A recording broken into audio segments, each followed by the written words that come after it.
Penahanan oleh pihak berkuasa membabitkan individu yang hanya memiliki bendera atau bahan bacaan mengaitkan dengan gerakan kumpulan militan Daesh mengundang perasaan kurang senang segelintir masyarakat. Wujud kemungkinan bahawa segelintir penahanan itu membabitkan individu yang tidak tahu apa-apa berhubung bahan bacaan itu malah tidak menyedari bahawa sesuatu simbol yang digunakan di bendera mewakili gerakan militan. Selain itu, peningkatan tangkapan individu yang terbabit dengan Daesh antara lain dikaitkan dengan kelemahan peranan Sesetengah Jabatan Agama Islam Negeri JAIN yang melepaskan tanggungjawab itu hanya kepada polis. Bagi melihat sisi berbeza senario berkenaan, wartawan berkesempatan untuk menemu bual Pengarah Institut Kajian Penyelidikan Strategik Malaysia, MIRIS, Dr. Muhammad Mizan Muhammad Aslam.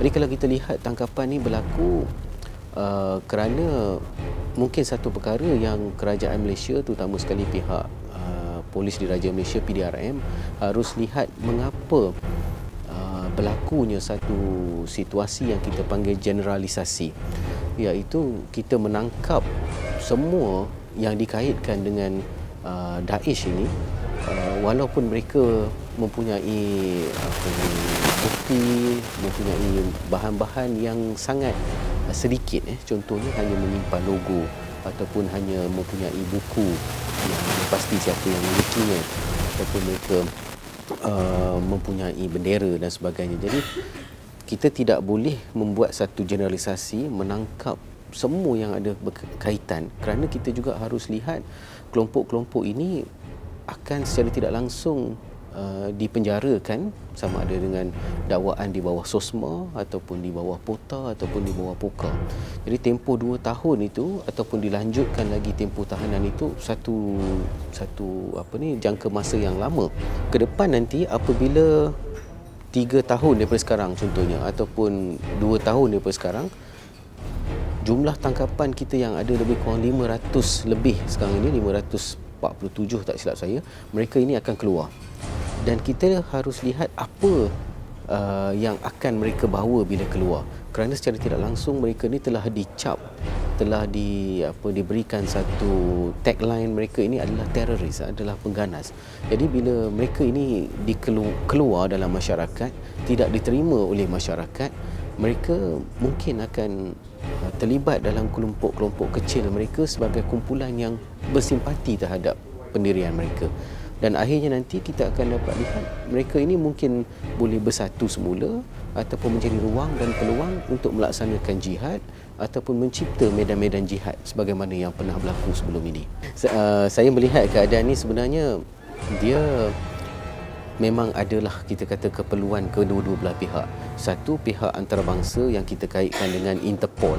Jadi Interpol ini, polis antarabangsa ini memang sentiasa bekerjasama dengan pihak PDRM, membekalkan maklumat-maklumat, termasuklah dengan rantau ASEAN. Kita ada banyak kolaborasi yang kita buat. Dan saya percaya dan saya yakin sebenarnya daripada segi dalaman kita, iaitu risikan dalaman, dan juga pihak Special Branch SB kita memainkan peranan yang cukup besar. Mereka berjaya lah, kita kata, track dia punya perjalanan, dia punya ring. Cuma harus kita lihat bahawa modus operandi dan juga kebergantungan pihak kerajaan, terutama sekali pihak polis, tidaklah hanya semata-mata kepada pihak luar. Sepatutnya kita perlu membina satu sumber risikan mungkin yang lebih tepat, ataupun kemudiannya mencipta satu kaedah untuk pemulihan yang kita kata tidak memberikan terus hukuman 2 tahun dan sebagainya. Jadi saya melihat sebenarnya kalau kita letak mereka ni semua dalam pusat tahanan 2 tahun, ianya akan menjejaskan mental dan juga sosioekonomi. Jadi ada baiknya kita membuat satu kaedah bagaimana kita boleh pemulihan ataupun rehabilitasi itu berlaku di luar. Maksudnya kita tidak bawa dia masuk dalam penjara, kita mungkin boleh kita kata pulihkan dia di luar, rather than kita bawa masuk semua ke dalam penjara. Kita lihat degree ataupun level keseriusan mereka dalam Daesh itu. Sebab kita lihat golongan agamawan ini ramai juga sebenarnya yang mempunyai pandangan yang agak silap ataupun kita kata agak tidak tepat dalam menghuraikan isu-isu berkaitan dengan Daesh. Malah mereka sering mengaitkan sesuatu isu yang berkaitan dengan Islam, berkaitan dengan imej Islam ataupun dengan umat Islam itu selalunya dikaitkan dengan CIA, selalunya dikaitkan dengan Barat, diwujudkan oleh Barat, diwujudkan oleh CIA, oleh Israel dan sebagainya. Tetapi kita dah sampai satu masa yang sering saya cakap juga, bahawa dah sampai masa untuk kita berinteraksi. Golongan-golongan agamawan ini seharusnya lebih terbuka, memahami dengan jelas dan cuba juga untuk membantu kerajaan secara tidak langsung, dan juga bersetuju bahawa ada setengah pandangan itu yang memang keras. Siri-siri laporan ataupun kita cakap tentang aduan-aduan berkaitan keterlibatan setengah pihak ataupun kelompok ataupun individu kepada aktiviti-aktiviti Daesh ataupun terrorism related activities ni memang berlaku, dan antara institusi yang selalu dirujuk adalah Majlis Agama Islam.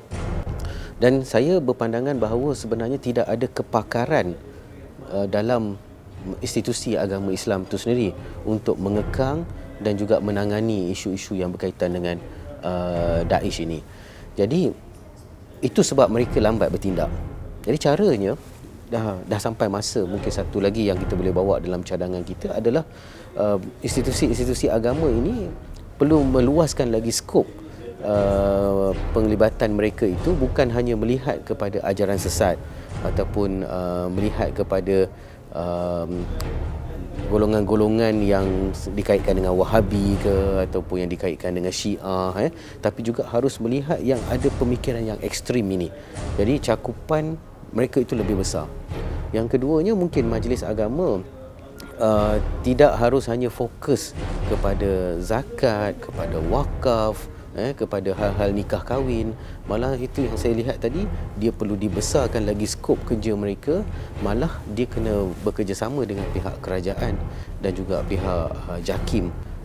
Ya, itu satu pemikiran yang silap sebenarnya, apabila pihak majlis agama melihat bahawa peranan untuk diradikalisasi ataupun mungkin rehabilitasi yang peringkat seterusnya itu hanya perlu dilakukan oleh pihak polis ataupun pihak jabatan penjara. Okey, malah kita lihat dalam setengah situasi pihak polis ni melihat bahawa peranan itu harus dilaksanakan oleh pihak JAKIM ataupun pihak majlis agama, jabatan agama. Jadi kita lihat dia mempunyai macam berbeza. Satu melihat satu sudut lagi patut melaksanakan tugasnya, yang pihak satu lagi pula melihat ini kerja pihak satu lagi.